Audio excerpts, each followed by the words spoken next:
হযরত দাউদ আলাইহিস সালামের জামানায় একজন মহিলা ছিলেন যে তার আয় রোজগারের সামান্য টাকা থেকে তুলা কিনতেন। তুলা দিয়ে বানানো জিনিসপত্র বিক্রি করে তিনি তার ছেলে মেয়েদের ভরণ পোষণ করতেন। একদিন তিনি বাড়িতে বসেই তুলা কাটছিলেন। হঠাৎ করে একটা কাক আসলো আর কিছু তুলা নিয়ে উড়ে গেল। ওই মহিলা রাগ হয়ে ভারাক্রান্ত মন নিয়ে হযরত দাউদ আলাইহিস সালামের কাছে পৌঁছালেন। সমস্ত ঘটনা ওনার কাছে বয়ান করলেন। দাউদ আলাইহিস সালাম বললেন, এখানেই বসো, আমি তোমার মামলার ফয়সালা করে দিচ্ছি। ওই সময় কিছু মানুষ নৌকা দিয়ে দরিয়া পার হচ্ছিলেন। আচমকাই তাদের নৌকায় ছোট ছিদ্র হয়ে যায়।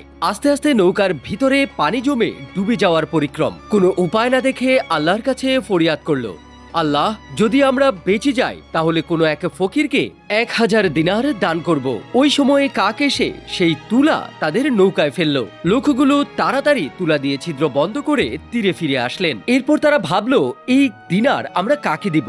তারা হযরত দাউদ আলাইহিস সালামের দরবারে গেলেন। দাউদ আলাইহিস সালামের দরবারে তারা সমস্ত ঘটনা বয়ান করলেন। দাউদ আলাইহিস সালাম ওই 1000 দিনার গরিব মহিলাকে দিয়ে বললেন, এটাই হলো আল্লাহর পরিকল্পনা ও হিকমত। ওই গরিব মহিলা খুশিতে দরবারে কান্না করে দিয়েছিলেন আর বললেন, আল্লাহর চাইতে বড় আর কেউ নেই যে সঠিক ইনসাফ করতে পারে। সুবহানাল্লাহ।